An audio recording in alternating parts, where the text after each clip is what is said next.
Cengiz Aytmatov çok önemli bir yazarımızdır. Türkiye'den de buraya gelmeden önce Türkiye'de çok ünlü eserlerini de biliyoruz. Edebiyat derslerimizde olsun sürekli bahsediyorlar. Gerçekten çok ünlü ve büyük bir yazarımız. Özellikle Cemile kitabı, Gün olur asra bedel ve Beyaz Gemi kitabı gerçekten çok iyi. Türkçe çevirileri de var Türkiye'de ve severek okuduğumuz iyi bir kitaptır.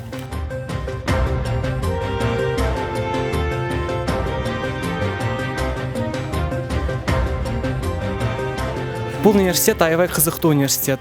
Бұл университет 2-3 тіл үйретіп береді бізге. Азыр мен қырғыз тілін оқып атам, түрк тілін жана инглиз тілінде оқып атам. Еш бір университет ушул мага бербейт да.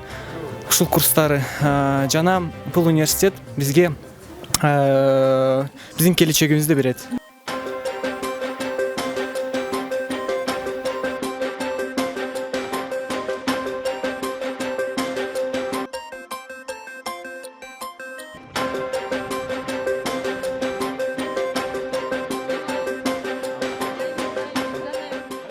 Bugünkü gezimizde farklı milletlerden gelen arkadaşlarımızla daha iç içe, samimi olarak tanışmış bulunmaktayız. Sayın Rektörümüzün dağıttığı yemeklerden yedik. Yeni manzaralar, coğrafyalar keşfettik. Üniversitemize teşekkür ediyoruz bu gezi için. Alaarça çok güzel bir yer. Dağları çok güzel. Akarsuları çok güzel. Bişkek çok güzel.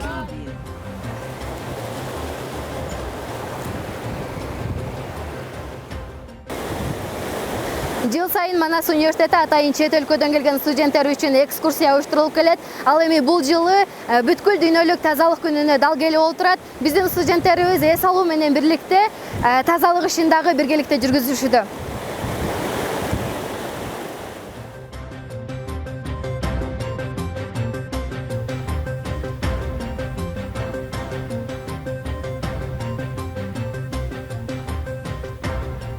Табиғаты өте әдемі. Қырғызстанға келген бірінші жолы осы жерде болып жатырмын.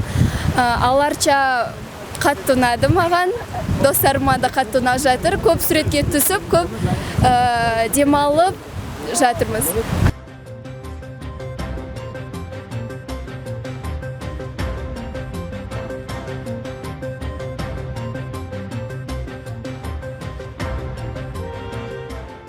Üniversitemize yeni gelen evlatlarımızı Kırgızistan'ımızın, Bişkek'imizin en güzel yolu olan Alaarça'da, Aladağlar'da, Tanrı Dağları'nın eteklerinde piknik yaparak misafir ediyoruz. Onlara ata topraklarımızı gösteriyoruz.